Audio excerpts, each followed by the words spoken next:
mutandis, podríamos decir que con el alegorismo ha pasado algo parecido. El alegorismo filosófico, ¿no?, que es una tradición hermenéutica muy rica, que empieza desde los presocráticos, que sigue por toda la Edad Media, hasta la Edad Moderna, etcétera, pues sin embargo ha sido prácticamente secuestrada por una idea específica de alegoría, que es la idea retórico-literaria. Ya vamos a ver cuáles son también los orígenes y el recorrido de esta idea retórico-literaria de alegoría. Y esto enlaza con, digamos, los motivos internos que me llevan a mí a ocuparme específicamente del tema de la alegoría, puesto que, como ustedes saben, en Poesía y Verdad también Gustavo Bueno distingue tres planos de análisis para una obra literaria: el plano autogórico, el plano literal y el plano alegórico. Yo hasta ahora me había ocupado principalmente de los otros dos planos, ¿no? Cuando estuvimos en Santo Domingo de la Calzada hicimos una conferencia acerca de lo que llamamos el modelo lingüístico en los estudios literarios, donde lo que pretendíamos era recoger de alguna manera los aspectos estilísticos, lingüísticos, etcétera, que convergen en lo que Bueno llama el plano autogórico. Aunque, como tratamos de subrayar allí, el plano autogórico, tal y como lo concibe Bueno, tampoco es específicamente lingüístico. Y por otra parte, en la conferencia que dimos sobre la racionalidad noetológica, puesto que la racionalidad noetológica va vinculada fundamentalmente al plano literal, no exclusivamente, pero fundamentalmente al plano literal, pues ofrecimos allí también un esbozo de tratamiento de lo que es el plano literal. Sin embargo, el tema de la alegoría, este último plano que quedaba por tratar, pues no había recibido un tratamiento específico, al menos yo no lo conozco. Entonces, pues yo creo que, puesto que le da Bueno tanta importancia a este plano, ¿no?, en Poesía y Verdad dice que en el momento en el que se desvanece la alegoría, en el momento en el que se desvanece el plano alegórico, también se desvanece la sustantividad del soneto que está analizando en ese momento. Es decir, que la idea de arte sustantivo, ¿no?, que es la idea, digamos, central de la filosofía del arte de Bueno, parece que está internamente vinculada a la idea de alegoría, al alegorismo filosófico. Pero aquí está precisamente el asunto. Cuando habla Bueno de alegoría, a mi juicio, no está hablando propiamente de la alegoría retórico-literaria, tal y como se suele entender, sino que está hablando propiamente de un alegorismo filosófico en un sentido mucho más amplio. Entonces, esta idea de alegorismo filosófico es la que vamos a tratar de reconstruir críticamente desde el punto de vista del materialismo filosófico. Para ello, bueno, la idea de alegoría, como toda idea filosófica, aparece en numerosas categorías. Esto es lo primero que se constata, ¿no? Porque, por supuesto, tiene que ver con la literatura, ya lo vamos a ver, que tiene que ver en primer lugar con los poemas homéricos en Grecia. Pero de la misma manera que los propios poemas homéricos no son en Grecia un fenómeno estrictamente literario, sino que tiene que ver con la mitología, tiene que ver con la religión, etc., ¿no? Todo el mundo conoce esa frase de Heródoto, ¿no?, que decía que Homero y Hesíodo, sobre todo Homero, le habían dado a los griegos sus dioses, le habían dado a los griegos su religión. Entonces la alegoría, en primer lugar, entre los griegos aparece vinculada a categorías no solo literarias, aunque también literarias y artísticas en general, sino, sobre todo, a categorías, diríamos, mitológico-religiosas, es decir, que tiene que ver con la segunda fase de la religiosidad, con la religiosidad secundaria, tal y como la entendemos desde el punto de vista de la filosofía del animal divino, en una palabra, ¿no? Entonces, bueno, por citar algunas frases famosas sobre esta polémica que se genera sobre todo en el ámbito de los presocráticos en el siglo VI a.C., ¿no? El famoso... Entonces, la alegoría, en primer lugar, entre los griegos aparece vinculada a categorías no solo literarias, aunque también literarias y artísticas en general, sino, sobre todo, a categorías, diríamos, mitológico-religiosas, es decir, que tiene que ver con la segunda fase de la religiosidad, con la religiosidad secundaria, tal y como la entendemos desde el punto de vista de la filosofía del animal divino, en una palabra, ¿no? Entonces, bueno, por citar algunas frases famosas sobre esta polémica que se genera sobre todo en el ámbito de los presocráticos en el siglo VI a.C., ¿no? El famoso... el fragmento de Xenófanes de Colofón, ¿no?, el fragmento 11, según la numeración de Diels y Krant, dice: Homero y Hesíodo le han atribuido a los dioses todo cuanto es objeto de vergüenza e injuria entre los humanos, y contaron muy a menudo acciones vituperables de los dioses, que robaban, que cometían adulterios, engañaban a nosotros. Es decir, los filósofos presocráticos, en el siglo VI a.C. sobre todo, empezaron a criticar a los poemas homéricos, a los mitos que contenían los poemas homéricos, por incurrir en la impiedad, por hablar de los dioses de una forma antropomórfica. Esta es la clave. También un fragmento de Heráclito muy famoso, el B42, dice: Homero bien merece ser expulsado a bastonazos de los certámenes de recitación, y Arquíloco también, ¿no? Esto se contextualiza en la crítica que hacen los primeros filósofos presocráticos a las religiones secundarias por su antropomorfismo, ¿no? La idea de Xenófanes de Colofón principalmente es la idea del monoteísmo. Aquí nos encontramos a las puertas de la fase terciaria de la religión, ¿no? Entonces esto, naturalmente, Bueno lo tiene en cuenta en el Animal Divino. Dice: la principal fuente de descomposición de las religiones mitológicas habría que ponerla en el eje radial, en el desarrollo de la tecnología y de las primeras categorías científicas, mecánicas, geométricas, astronómicas, y con ellas de la filosofía metafísica.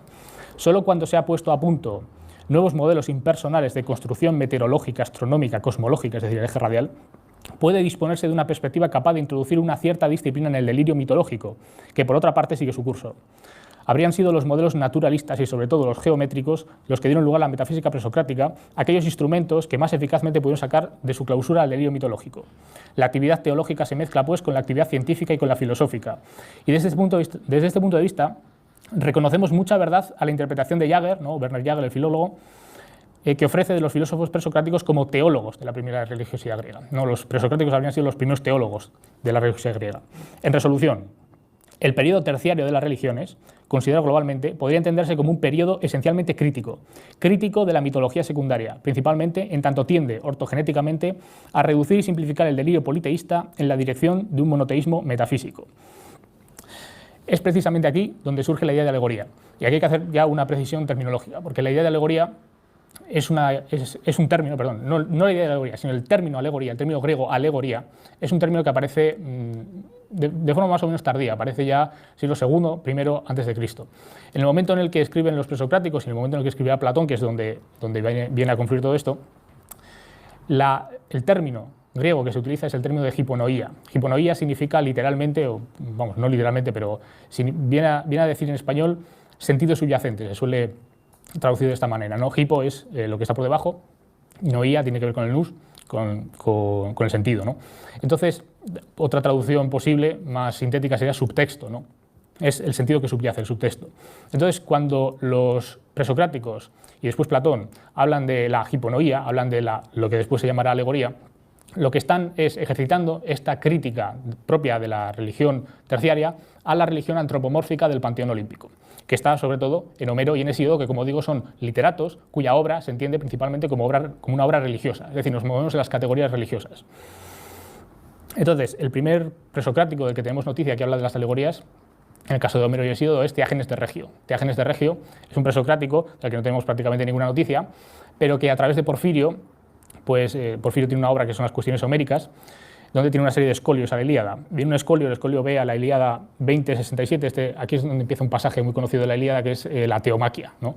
Cuando esos conflictos bélicos que se dan en Troya, pues tienen de alguna manera su reflejo en el Olimpo, y los propios dioses empiezan a pelearse entre ellos, porque Zeus, que hasta ese momento no había permitido que los dioses se inmiscuyeran, les da permiso para ello, y entonces empieza la guerra, no solamente en el ámbito, digamos, humano, sino también el de los dioses. Y esto es precisamente un problema para los primeros teólogos presocráticos, en el sentido de que si los dioses se pelean, parece que Homero está incurriendo, pues eso, en la impiedad, ¿no?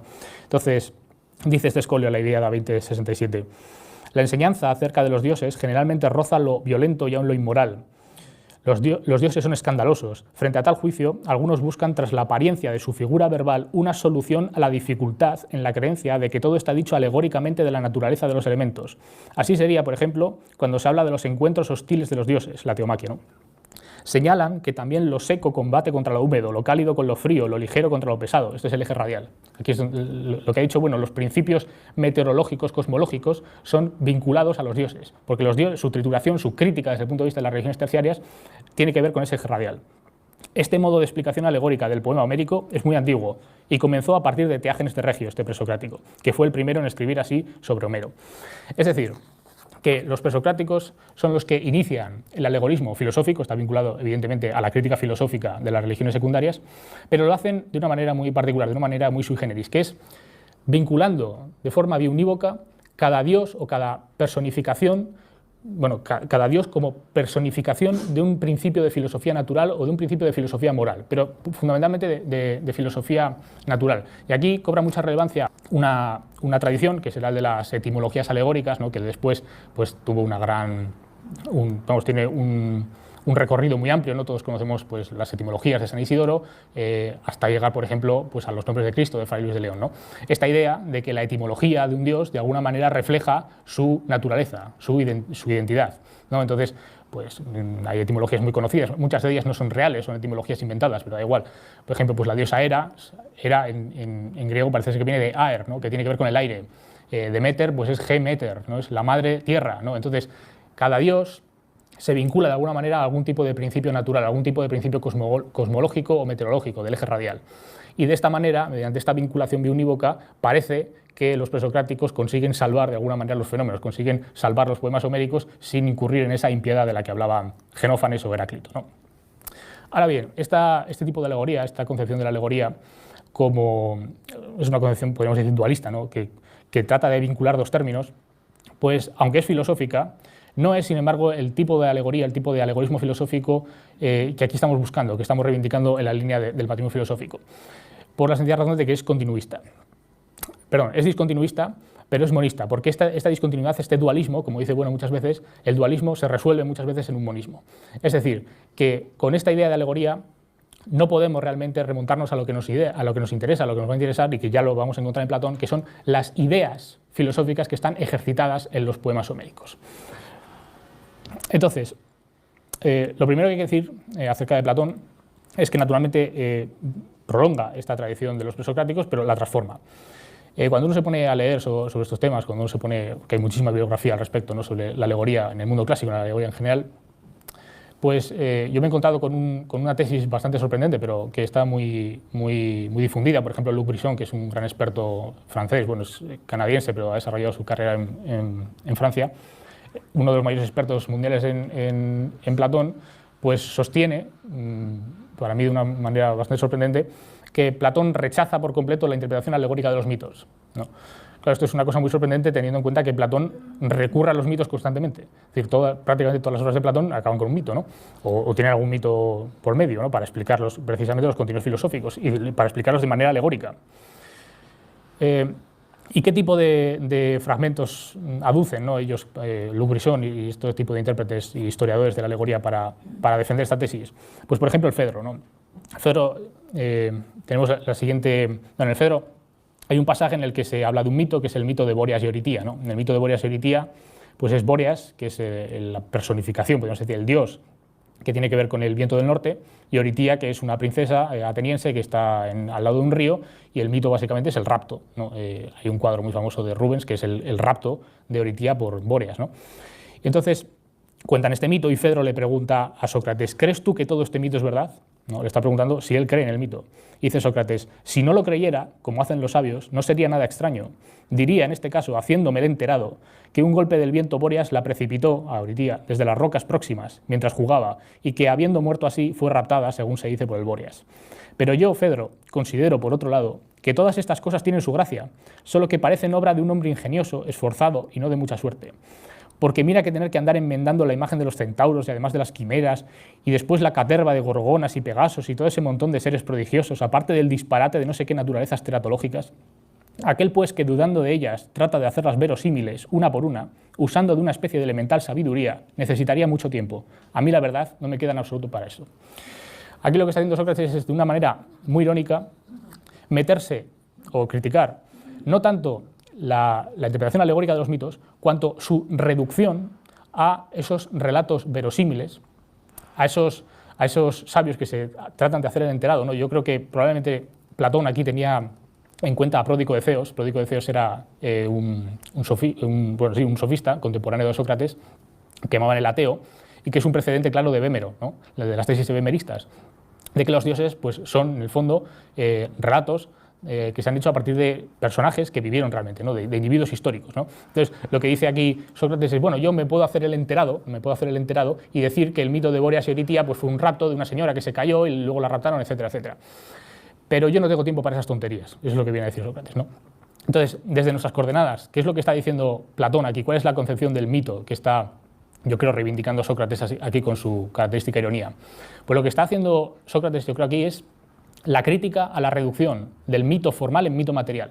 Es decir, la desmitologización de la que habla Bueno en su filosofía de los mitos, que la tenemos, por ejemplo, en la introducción al ego trascendental, ¿no?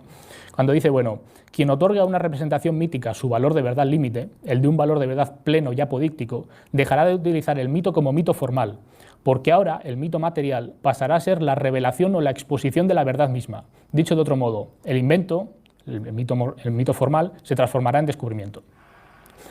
Pero por otra parte, quien niega absolutamente a una representación dada su valor de verdad, quien niega al invento cualquier valor manifestativo de una realidad, al negarle ese su carácter representativo o alegórico, ateniéndose a los límites de la propia morfología corpórea, también reducirá sus dimensiones míticas.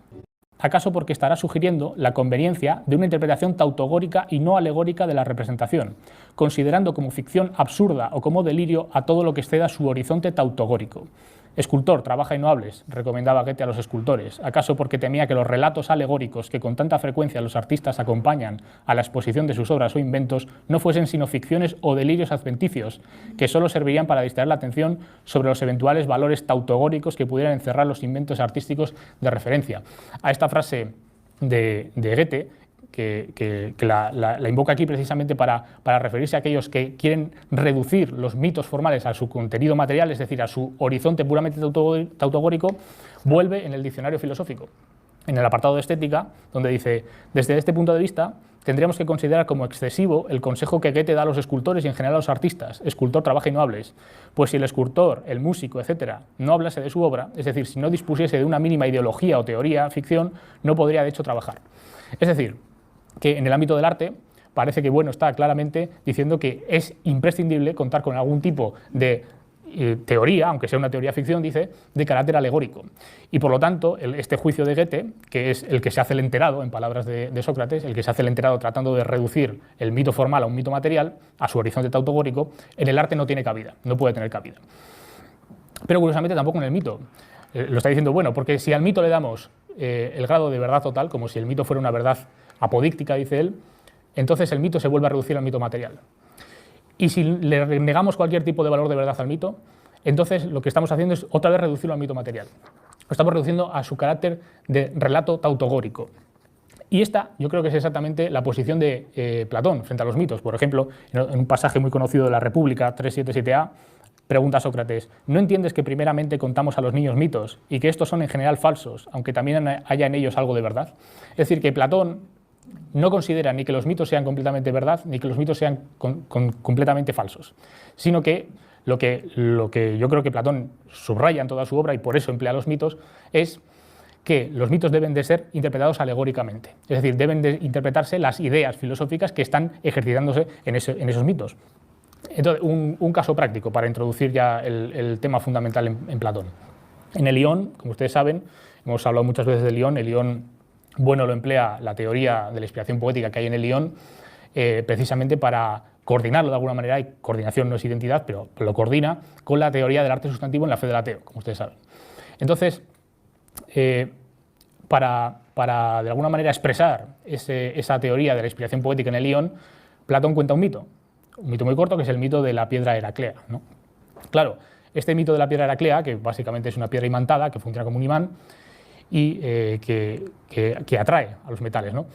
Y lo que dice Platón, lo que dice Platón es: con los poetas pasa exactamente lo mismo, porque los poetas no son conscientes de lo que hacen, los rapsodas, el rapsoda Ión en este caso no es consciente de lo que hace, sino que las musas o la divinidad, dice él, ya veremos lo que significa esto, lo divino, pues está sobre el poeta y maneja al poeta a su antojo, y entonces el resultado poético de ese poeta, el poema homérico en este caso que recita Ión, pues no es fruto de su técnica, sino que es como la piedra heraclea, que está funcionando por imantación. ¿Por imantación de quién? De las musas o de la inspiración divina, etcétera, etcétera. Este mito, si se reduce a un mito material, pues se puede entender, como se ha entendido, así lo entendió Luis Carlos aquí en la conferencia que dio, y es una tesis que la he visto, no sé de dónde ha salido, pero la he visto por muchos sitios. Se puede entender como un mito material en el sentido de que es un relato tautogórico sobre el electromagnetismo. Entonces, claro, en el momento en el que en el siglo XIX Maxwell pone en circulación las leyes de Maxwell, ¿no?, sobre el electromagnetismo, pues ya ese mito pues queda completamente, su significado filosófico pues queda completamente evacuado, pero a precio, naturalmente, de rebajarlo, de reducirlo a un mito material. Cuando lo importante, yo creo, del mito formal, para Platón, pero también para Bueno, en la filosofía del mito que acabo de leer, pues lo importante es cómo ese mito, de alguna manera, sirve para vehicular, sirve para expresar alegóricamente los contenidos filosóficos que él está expresando en el diálogo, en el Ión. Entonces, una tesis también lo primero es que hay que subrayar aquí, porque eso también ha dado lugar a muchas polémicas, yo creo que la mayoría un poco absurdas, pero en fin. el concepto de lo divino en Platón, el concepto de lo divino en Platón y en los griegos en general. Porque yo creo que uno de los grandes problemas aquí consiste en proyectar de alguna manera la idea de lo divino que tenemos nosotros por la herencia católica que tenemos a los griegos y a Platón en general, a los griegos en general y a Platón en particular. Pero no es esta la idea de lo divino que tiene Platón. Y esto es una reinterpretación que hace Bueno en la fe del ateo, pero no es una reinterpretación gratuita. Es decir, la reinterpretación que hace Bueno de la idea de lo divino en la fe del ateo tiene un fundamento filológico. Y ese fundamento filológico, pues, por ejemplo, yo he citado alguna vez a Vilamovich, ¿no? Caso de Vilamovich, que el filólogo clásico Vilamovich, que concebía lo divino, cuando él hablaba de lo divino en Grecia, como un concepto predicativo, ¿no? Un concepto predicativo. Vamos a ver qué significa esto. He encontrado un fragmento de un libro bastante conocido, que es El pensamiento de Platón, de Grube, donde dedica un capítulo a lo divino, a los dioses en Platón. Y dice lo siguiente: cuando un cristiano afirma que Dios es amor o que Dios es bueno, está afirmando en primer lugar, o dando por supuesta, la existencia de un ser misterioso, Dios, y haciendo un juicio cualitativo acerca de él. Está diciéndonos algo acerca de Dios. Para un griego, el orden era frecuentemente el inverso. El orden es predicativo. Habría dicho más bien que el amor es un Dios, por ejemplo en el banquete, que la belleza es un Dios. No está presuponiendo la existencia de divinidad misteriosa alguna, sino diciéndonos algo acerca del amor y de la belleza, cuya realidad nadie podría negar. El sujeto de su juicio, la cosa de la cual habla, se encuentra en el mundo que conocemos, para nosotros en M sub B, y el pensamiento pagano estaba enfocado hacia este mundo en el periodo clásico. Al decir que el amor o la victoria es un Dios, o más exactamente, que es la divinidad, se pretendía decir primaria y fundamentalmente que se trata de algo sobrehumano, no sujeto a la muerte, de duración ilimitada, o para utilizar la palabra de Bueno en la fe del ateo, suprasubjetivo, es decir, es lo que está por encima de los hombres. No solo cabría aplicar el adjetivo divino, theos, a algo más grande y más duradero que el hombre, sino que incluso el sustantivo theos era usado continuamente de una forma tan imprecisa que no es posible traducirlo como Dios, sin caer en un cierto sinsentido. Los filósofos milesios, por ejemplo, llamaban theos al sustrato del mundo físico que buscaban. Cuando Tales decía que el mundo está lleno de dioses, es posible que quisiera decir solamente que está lleno de agua. Más aún, Eurípides llega a decir que reconocer a un amigo es un dios. Semejante afirmación carece para nosotros de sentido, porque el pensamiento moderno ha asociado definitivamente la palabra Dios con una personalidad divina dotada de emociones prácticamente humanas, de mente y de memoria, de intenciones y deseos, que han de ser tales para que obtengan nuestra aprobación de amor, etc. Nuestra moderna concepción de lo divino es, de hecho, más decididamente antropopsíquica que lo fuera la de los griegos. Es decir, esto es lo que Bueno llama la auténtica crítica a la razón pura, ¿no? Que es la que hace la teología dogmática católica, ¿no? Esto lo dice en Dios salva la razón, a la teología natural aristotélica, al acto puro, ¿no? Entonces, ¿qué es lo que tenemos aquí? Pues que la idea de lo divino en Grecia y en Platón es una idea muy compleja y es una idea sobre todo sobre la que no se puede proyectar anacrónicamente la idea del Dios cristiano que nosotros tenemos. Entonces, hay que distinguir, para empezar, en Platón y en los griegos, por lo menos tres conceptos, por lo menos tres ideas, que es la idea del ho theos, la idea de Dios, en el sentido monoteísta, el Dios que hemos visto en Genófanes de Colofón, por ejemplo, el Dios de las religiones terciarias como crítica al antropomorfismo de las religiones secundarias, hoi theoi, es decir, los dioses en plural, que son los dioses de la religión tradicional griega y que por cierto son corpóreos. Esto es una cosa que se olvida muchas veces, pero los griegos, la cosmovisión griega de los dioses, del panteón griego, son corpóreos los dioses, no son nada espirituales, son corpóreos. Lo que pasa es que ellos consideran que ese cuerpo de los dioses, por eso los dioses aparecen constantemente a los hombres y tienen hijos con ellos, etc. Los dioses son indestructibles, tienen un cuerpo indestructible y es un cuerpo completamente proteico, es decir, pueden adquirir diferentes formas, etc., pero son corpóreos. Y finalmente, el adjetivo, totheion. El adjetivo es quizá el más interesante desde nuestra perspectiva, porque es al que se ha referido Grube en este fragmento. Es aquello que está por encima de los hombres, es aquello que de alguna manera desborda las operaciones humanas, ¿no? Es lo suprasubjetivo en el sentido de bueno. Entonces, cuando Platón dice que la poesía es divina, o cuando habla de la inspiración divina en el Ión, a mi juicio, claramente no está sosteniendo ninguna tesis. Hombre, si se interpreta in recto, ¿verdad? Si se interpreta como que el poeta está poseído por un dios, pues evidentemente sí. Pero si se interpreta en este sentido, que yo creo que es el sentido correcto, es el sentido que si no se interpreta así, pues no tiene sentido realmente la tesis platónica. Es decir, si se interpreta como lo divino es lo suprasubjetivo, pues lo que está diciendo Platón simplemente es que el poeta, cuando hace su trabajo, es decir, cuando el rapsoda en este caso, cuando recita a Homero, pues está poseído por un dios en el sentido de que lo que hace, la resultancia objetiva de sus operaciones, está por encima de él. Él no sabe lo que está haciendo, ¿no? Esta es la tesis platónica fuerte, que por cierto, aparece también en Jenofonte, ¿no? En el Symposium. Hay un pasaje muy interesante, además, en el que aparece la alegoría, donde nos dice, está hablando tres personajes, uno es Nicerato, otro es Antístenes y otro es Sócrates, ¿no? Y Nicerato es un personaje que se ha aprendido de memoria a Homero, ¿no? Dice, mi padre estaba ansioso por verme convertido en un buen hombre y como medio para tal fin me dio a memorizar todo Homero y por eso todavía ahora puedo recitar de memoria toda la Ilíada y toda la Odisea. Antístenes contesta, ¿pero no has observado que todos los rapsodas se saben también esos poemas? Y responde, ¿cómo podría ignorarlo cuando escucho sus recitaciones casi a diario? Y el otro le contesta, ¿y conoces alguna tribu de hombres más estúpida que la de los rapsodas? No, la verdad, contesta Nicerato, estoy seguro de que no. No, dijo Sócrates, y la razón está clara. Ellos no conocen el sentido interno, aquí lo traducen en sentido interno, esto es la hiponoía, la alegoría. Ellos no conocen el sentido interno subyacente de los poemas.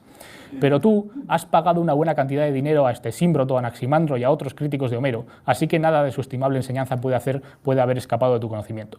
Es decir, que los poetas no conocen lo que están haciendo, son la más estúpida tribu de los hombres, según se dice aquí, y esta es la tesis que también se sostiene en el Ion, es decir, que parece que tiene un fundamento socrático, parece que Sócrates decía esto, porque tenemos dos fuentes que llegan a la misma conclusión, ¿no? En el mismo retrato de Sócrates. No conocen lo que están haciendo, porque lo que hacen, de alguna manera, está por encima de ellos, es suprasubjetivo. Pero, sobre todo, porque no conocen el sentido interno, no conocen la hiponoía, la alegoría de los poemas. Entonces, yo creo que esto es muy importante para entender la doctrina platónica sobre la alegoría y sobre la interpretación de la poesía en general.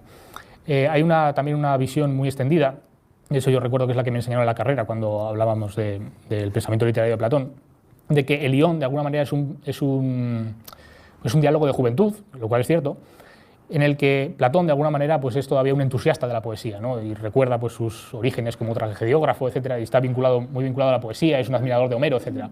Y después, sin embargo, pues Platón tendría una serie de diálogos de madurez, habría madurado en su visión filosófica, y ya en la República, por ejemplo, que ya sería una obra más de vejez, pues su visión respecto a la poesía sería completamente distinta, ¿no? Habría abandonado esa especie de entusiasmo juvenil hacia la poesía que le llevaba a la tesis de la inspiración poética, y en la República pues, se propondría la teoría de la imitación por una parte y por otro lado pues, la famosa expulsión de los poetas de la República en el libro 10, ¿no? Bueno, y en el libro 3 también. Esta tesis, esta visión, aunque tenga un fundamento filológico también, en el sentido de que la obra de Platón efectivamente tiene un desarrollo, sin embargo yo creo que tampoco es la visión acertada sobre Platón, sobre el pensamiento literario de Platón. En el sentido siguiente, para empezar, por una razón fundamental, y que es obvia y basta con leer a Platón, y es que la doctrina de la inspiración divina, en el caso de la poesía, es una cosa que se mantiene desde el principio hasta el final. Es decir, no es una cosa que aparezca solamente en el Ion, sino que aparece después. Por ejemplo, aparece en el Fedro, en el diálogo al que acabamos de referirnos, ¿no? Un poco antes del fragmento que he leído. Sócrates distingue 4 tipos de inspiración divina: la que tiene que ver con la adivinación, la que tiene que ver con la mística, la que tiene que ver con la poética, que es la que ha tratado en el Ion, y finalmente la que para él es la más sublime, la que tiene que ver con el rapto amoroso, ¿no? Para él el amor es la inspiración divina, del rapto divino más importante, más sublime. ¿Y por qué es el más sublime? Este es el problema. Porque es, según él, el que mediante un procedimiento anagógico, no dirán los griegos, ascensional, nos acerca de forma más cercana, podríamos decir, más próxima, al mundo de las ideas, al mundo inteligible.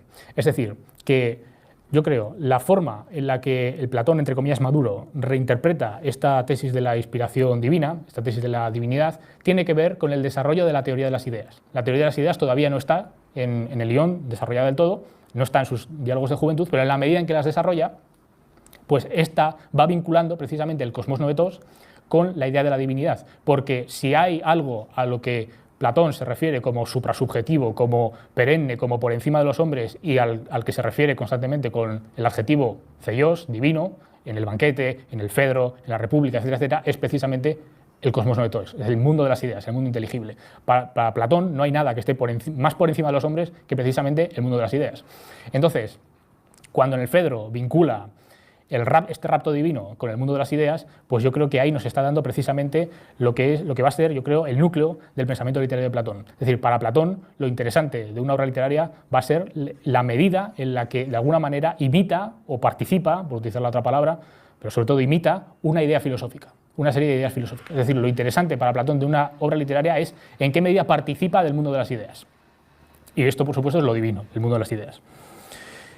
Entonces, cuando vamos a la República, ¿no?, encontramos la famosa crítica a los poetas, ¿no?, primero en el libro tercero, luego en el libro décimo. La crítica a los poetas en el libro tercero, segundo y tercero, es de carácter educativo, ¿no? Por eso Jäger, el filólogo al que menciona Bueno en el Animal Divino, habla precisamente, dedica muchas páginas de su famosa obra Paideia, ¿no?, sobre la educación en los griegos, a la República y al papel que juegan los poetas en esa educación de la República platónica. Y es verdad que aquí Platón critica a los poetas, pero sin embargo yo creo que esta crítica no es, diríamos, la crítica fuerte que hace a la poesía, porque lo cierto es que después, en otro pasaje, Platón reintroduce otra vez la poesía en la educación, ¿no? Por ejemplo, cuando dice que a la clase de los guardianes, ¿no?, de la ciudad, de la República, pues le vendría muy bien, sería muy adecuado para su educación leer la Ilíada, la Odisea, los pasajes del descenso a los infiernos, porque sería para ellos una buena educación, ¿no? Entonces, a mi juicio, la crítica, entre comillas, educativa a los poetas no es la crítica fuerte. La crítica fuerte de Platón a los poetas es de tipo ontológico, y es la que está en el libro décimo de la República, ¿no?, cuando dice dice: entonces parece que estamos razonablemente de acuerdo en que el imitador no conoce nada digno de mención en lo tocante a aquello que imita, sino que la imitación es como un juego que no debe ser tomado en serio. Los que se abocan a la poesía trágica, sea en jambos o en metro épico, son todos imitadores como los que más, ¿no? Esta es la tesis de la poesía, de las artes en general. Él empieza por las artes plásticas, por la pintura, pero después lo extiende también a la poesía. Y dice: muy de acuerdo. Y entonces dice Sócrates: por Zeus, ¿no es esta imitación algo situado en tercer lugar a partir de la verdad? ¿No? Esta es la famosa tesis platónica de que, puesto que las artes o el artista no imita directamente a las ideas, y las ideas son la referencia de nuevo, sino que imita las cosas del mundo, por así decir, la vida, la realidad, es la poesía una imitación de segundo grado, y por lo tanto es doblemente falsa, ¿no? Eso será un tema típico de toda la tradición platónica, ¿no? Será Plotino, ya antigüedad tardía, será el primero que dirá que los poetas realmente no imitan la realidad, sino que imitan directamente las ideas, ¿no?, como saltándose ese plano. Pero en cualquier caso, yo creo que la tesis platónica está clara. Lo importante desde el punto de vista de la poesía, y la poesía es mímesis, es imitación, es la imitación de las ideas, la referencia a las ideas. Y hay una discontinuidad, según Platón, entre esas ideas y la imitación, porque la imitación se da de forma inmediata. Pero el asunto de la crítica, yo creo, a los poetas en el libro décimo, no es tanto esta visión negativa que él da de los poetas, cuanto el asunto de fondo que, como digo, es ontológico y que aparece después también en las leyes, ¿no? En las leyes, que efectivamente es un diálogo de vejez, uno de los más antiguos, ¿no? Platón reincide de nuevo en la tesis de que el poeta no sabe lo que hace, en la tesis de Lión, ¿no?, en ese diálogo de juventud. Dice: cuando el poeta está sentado sobre el trípode de las musas, no es dueño de sí, y como si fuera una fuente deja correr todo lo que viene. Como todo su arte consiste en imitar, es decir, la doctrina de la imitación de la República y la doctrina de la inspiración poética son plenamente consistentes y se pueden juntar para Platón en las leyes, pone en escena personajes múltiples, con caracteres opuestos, a los que hace hablar contradictoriamente, y él mismo no sabe dónde está la verdad de todo eso. Y más un poco antes ha dicho: todos estos versos están expresados de alguna manera bajo inspiración divina y por lo tanto como sucedieron en realidad. Es decir, la verdad, la realidad es lo que está expresado bajo esta inspiración divina.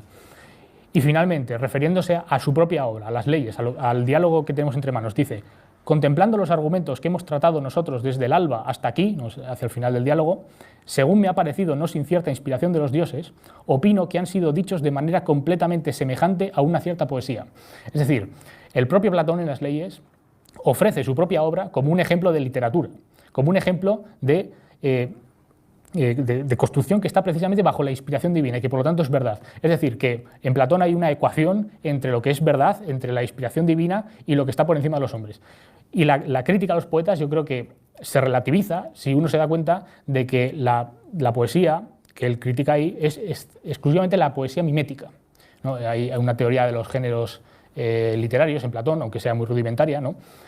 Hay unos géneros que imitan de una forma pura, hay una imitación simple, hay una imitación mixta o compuesta, que sería la de la épica, pero por otra parte hay también géneros que los griegos no consideraban miméticos, ¿no? Es el caso de la lírica, ¿no? Y esto ha dado pie, pues, a una larga polémica en la teoría del siglo XX la teoría literaria del siglo XX, sobre si Platón habría considerado la lírica como poesía mimética o no, ¿no? Porque habla de los ditirambos, pero los ditirambos, según sabemos, porque no se nos ha conservado ditirambos griegos, lo que sabemos es que no era un género lírico, ¿no?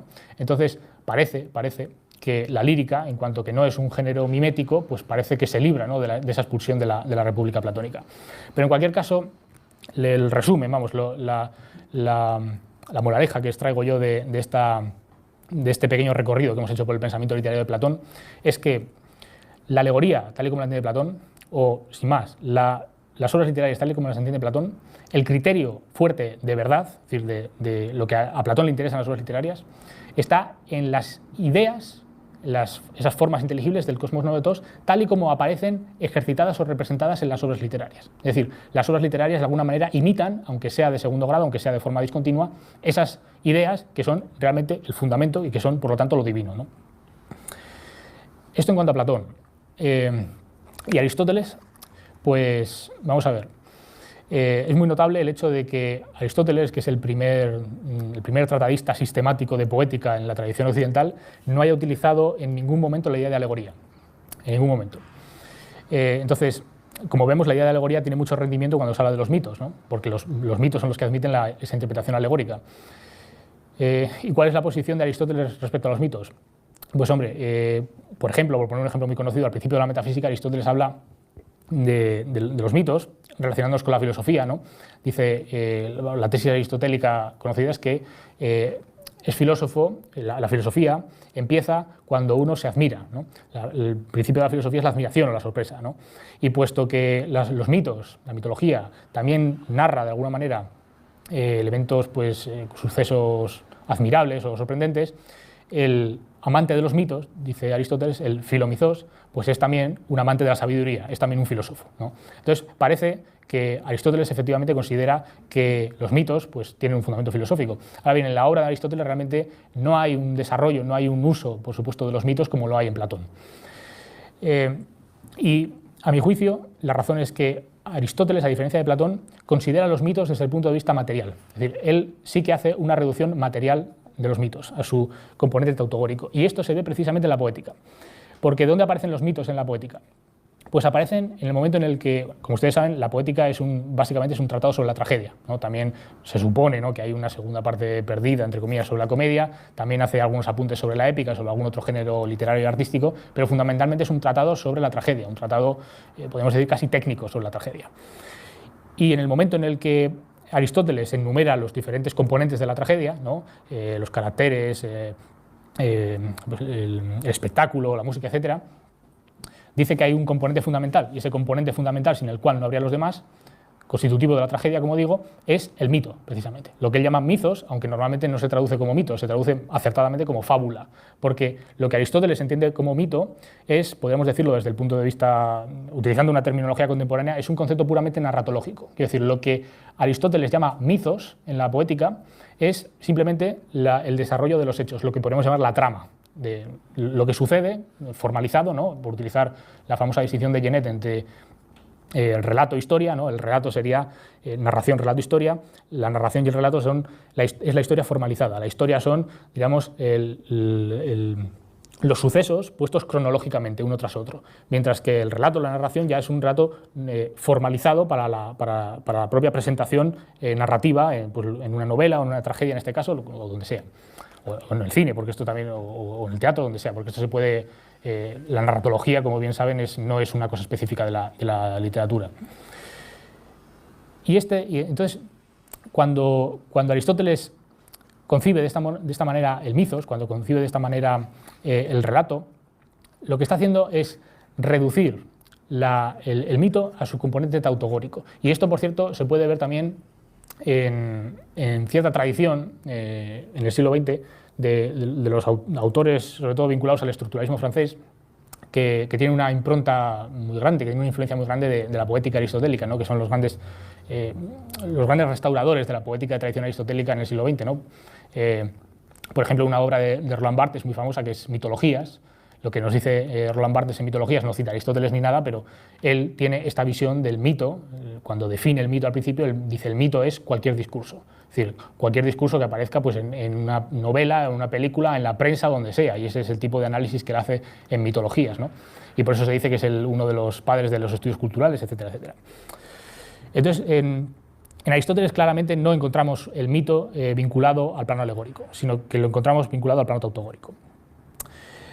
¿Qué otra cosa encontramos en Aristóteles?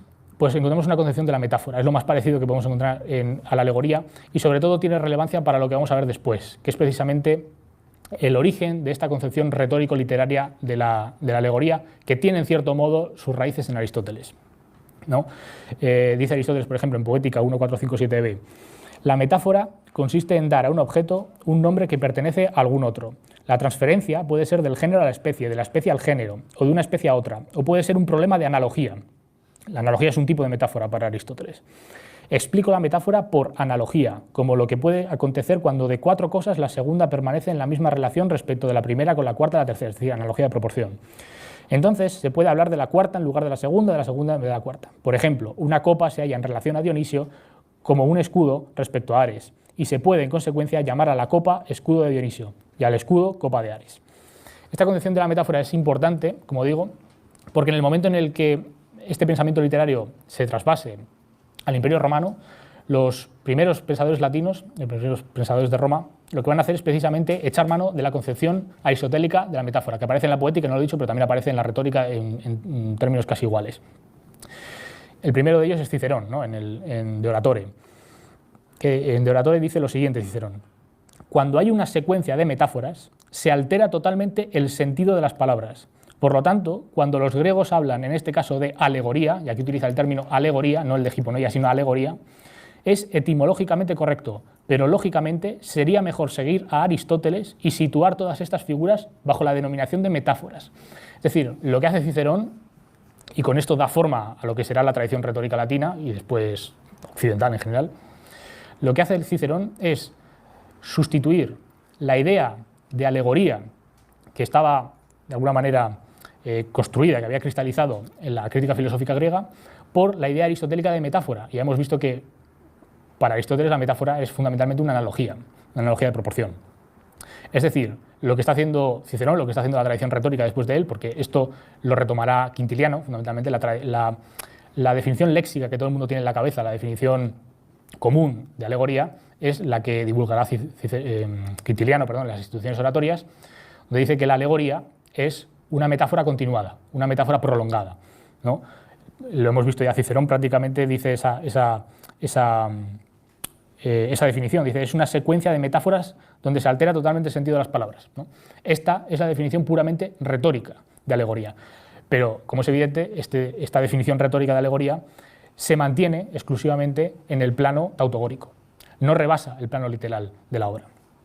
Entonces, esto de alguna manera se convierte en la visión más común de la alegoría ya en el siglo I a.C. con Cicerón. Y ya lo era en cierto modo en el ámbito griego, porque el término alegoría, ya no el de hiponoía, ya no el de sentido subyacente, sino el término propiamente alegoría, aparece muy vinculado a la escuela de Pérgamo. Como ustedes saben, en el periodo helenístico hay fundamentalmente 2 escuelas filológicas, una es la de Alejandría y otra es la de Pérgamo. La de Alejandría, por influencia aristotélica fundamentalmente, se centra en cuestiones de crítica textual, fundamentalmente son cuestiones más positivas, de editar a Homero, de cuál es la lección correcta de Homero, no se ocupa de temas de interpretación alegórica, mientras que la escuela de Pérgamo, por influencia estoica, director de la escuela de Pérgamo, de la biblioteca de Pérgamo, fue Crates, que era un estoico, sí que se centra en este tipo de alegoría. Pero la alegoría estoica es un tipo de alegoría que yo creo prolonga de alguna manera lo que hemos visto en los presocráticos. Es decir, los estoicos tenían mucha influencia. Los estoicos lo que hacen fundamentalmente es restituir lo que hemos llamado la etimología alegórica. Es decir, tomar los nombres, el significado de los nombres, como el origen de los nombres, perdón, como el fundamento de su significado, ¿no? Entonces, de alguna manera, están emparentados, yo creo, con esa primera alegoría que hemos visto en los presocráticos, pero que tiene, ya digo, toda una tradición que sigue en la Edad Media, Entonces, ¿Dónde vemos que cambia esta tendencia? La tendencia, digamos, a la reducción retórica. Pues cambia con la llegada del cristianismo, fundamentalmente. Este yo creo que es el segundo gran capítulo de la idea del alegorismo filosófico después de los griegos.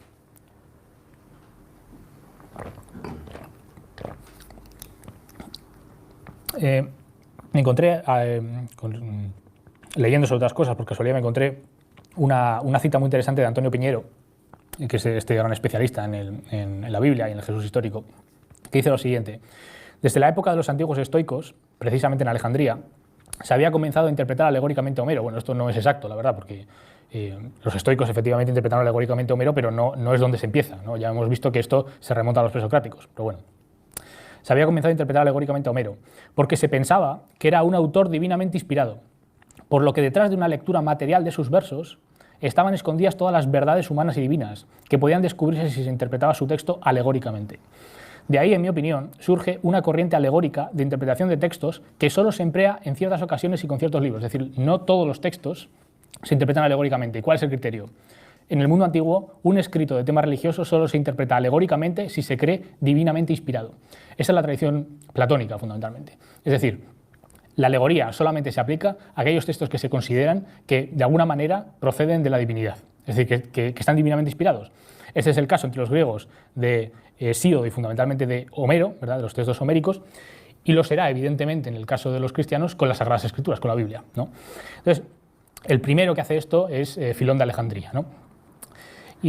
Pero el tipo de alegoría que para interpretar el Antiguo Testamento establece Filón de Alejandría es, de nuevo, un tipo de alegoría que se marca en la tradición de los presocráticos y de los estoicos. Es decir, un tipo de alegoría que es de carácter dualista, donde lo que hace es tratar de vincular determinados términos, determinados personajes o determinadas situaciones del Antiguo Testamento con algunos principios fundamentalmente del eje radial. Esto es muy interesante también. Por ejemplo, hay un ejemplo numerológico, vamos, simplemente por poner un ejemplo de Filón, ¿no?, para que suene.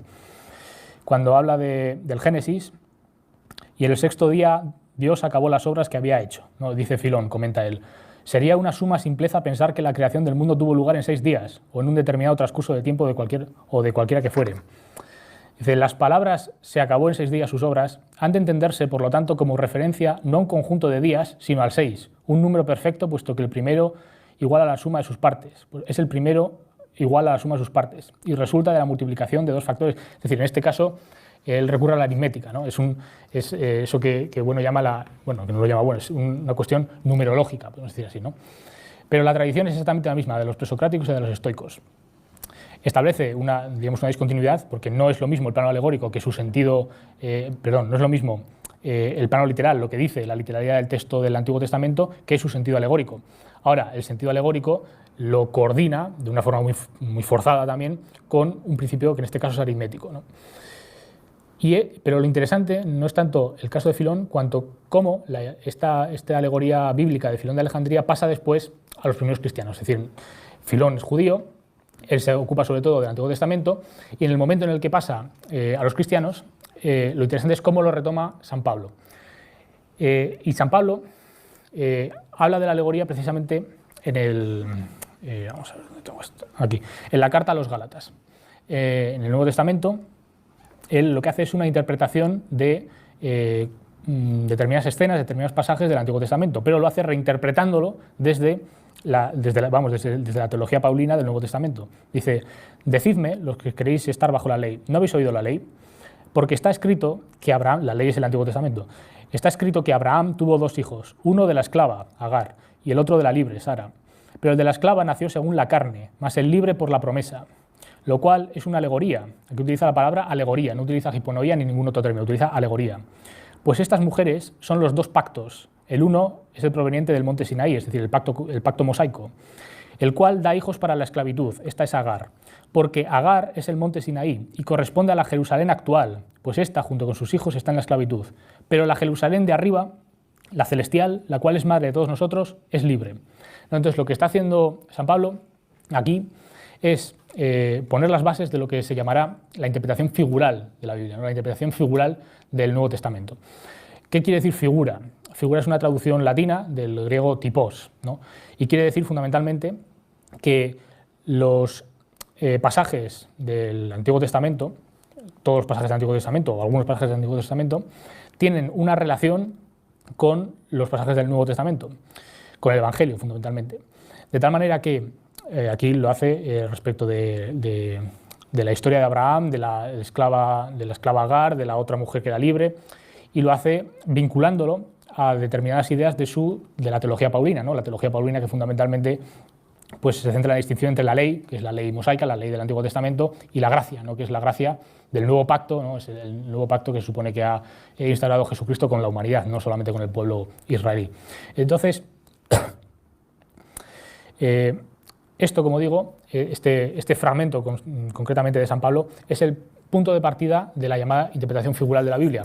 Hay un texto famosísimo de Eric Auerbach, que es Figura, precisamente, que es un análisis de la idea de figura, ¿no? Y es interesante porque la idea de figura, aunque no quiere decir exactamente lo mismo que alegoría en sus inicios, la idea de figura se vinculará después en toda la exégesis bíblica católica a la idea de alegoría. Lo que comenta Auerbach es lo siguiente: la palabra figura no es la única que se usa en latín para referirse a la profecía real, ¿no? La idea de figura lo que supone es que el Antiguo Testamento es una profecía real de lo que va a ocurrir en los Evangelios, en el Nuevo Testamento. Muy frecuentemente nos encontramos con expresiones derivadas del griego como alegoría y especialmente tipos. Figura es una traducción de tipos. El término alegoría señala un significado profundo, la hiponoía, y se extiende en general más allá del área de la profecía real.